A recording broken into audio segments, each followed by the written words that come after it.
যে রশিটা থাকবে ওই গোলাম বেলালের হাতের মধ্যে, অথচ গোলাম কালো, চেহারা পরিবর্তন হয়নি, মালওয়ালা হয় নাই, কিন্তু ঘটনাটা কি পরিবর্তন হল বুঝাতে পারি। তোমরা সব ইসলামের মধ্যে খালি দুনিয়া খোঁজো, ইমানের মধ্যে শুধু দুনিয়া খোঁজো। ধনী হইলেই কিন্তু দামি হওয়া যায় না। আমি তো মনে করি এদিকে টাকা, নিজের দিকে টাকা, নিজের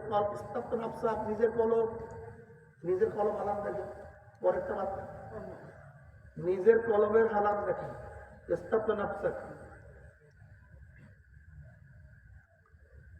ফাতেমা রাদিয়াল্লাহু তাআলা আনহা, কে সে ফাতেমা? ফাতেমা রাদিয়াল্লাহু আনহা কার মেয়ে তাও জানেন? বলেন না সবাই? জনাব মুহাম্মদ রাসূলুল্লাহ সাল্লাল্লাহু আলাইহি ওয়াসাল্লাম কলিজার টুকরা ফাতেমা।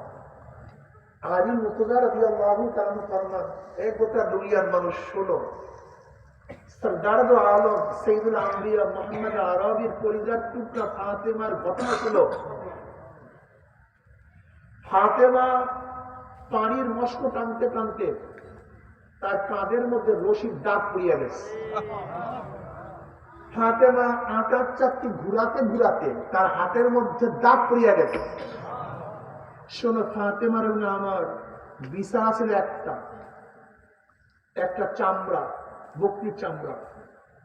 রাত্রে দুজনে ওই একই বিছানায় শুইতাম, আবার ভোরবেলা ওই বিছানার মধ্যেই জানোয়ারদের হাত দিতাম।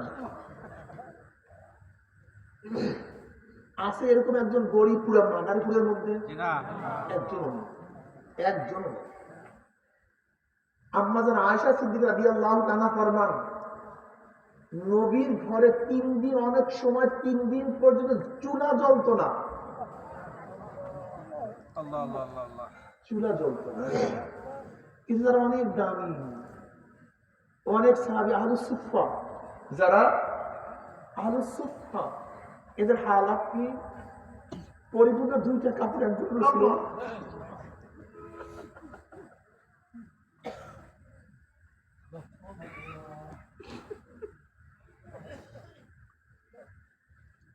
আবু হুরায়রা রাদিয়াল্লাহু আনহু রায়াত করেন,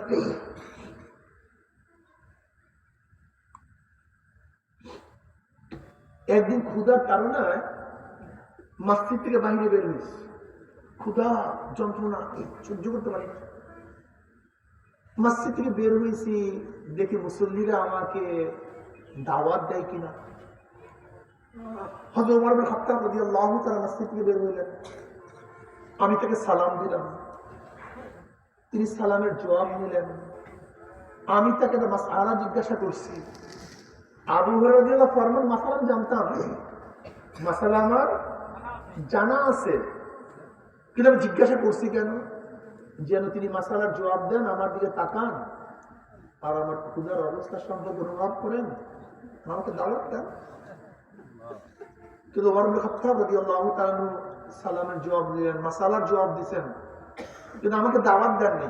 আমি বুঝতে পারছি তার ঘরের মধ্যেও আমাকে খাওয়ার মতো কিছু নেই।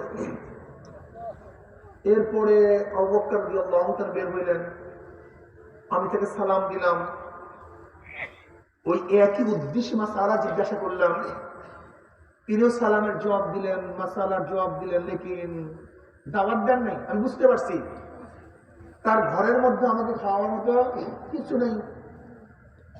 এরপরে সরদার দো আলম আলাইহিস সালাতু ওয়াস সালাম বের হয়েছেন, আমি নবী আলাইহিস সালাতু ওয়াস সালামকে সালাম দিলাম, নবী আলাইহিস সালাতু ওয়াস সালামের জবাব নিলেন। আমার চেহারার দিকে তাকায় ঘরের মধ্যে হাত দিয়েছেন, এই কিছু কি আছে ঘরের মধ্যে? ঘরের মধ্যে খাওয়ার মতো কিছু আছে? ঘরের থেকে আওয়াজ আসছে, 1 পেয়ালা দুধ হাদিয়া হিসেবে আসছে, 1 পেয়ালা দুধ। নবী আলাইহিস সালাতু ওয়াস সালাম বললেন, আবু হুরায়রা, আহলুস সুফফা সবাইকে দাওয়াত দাও, আজকে সবাই আমার ঘরে দাওয়াত।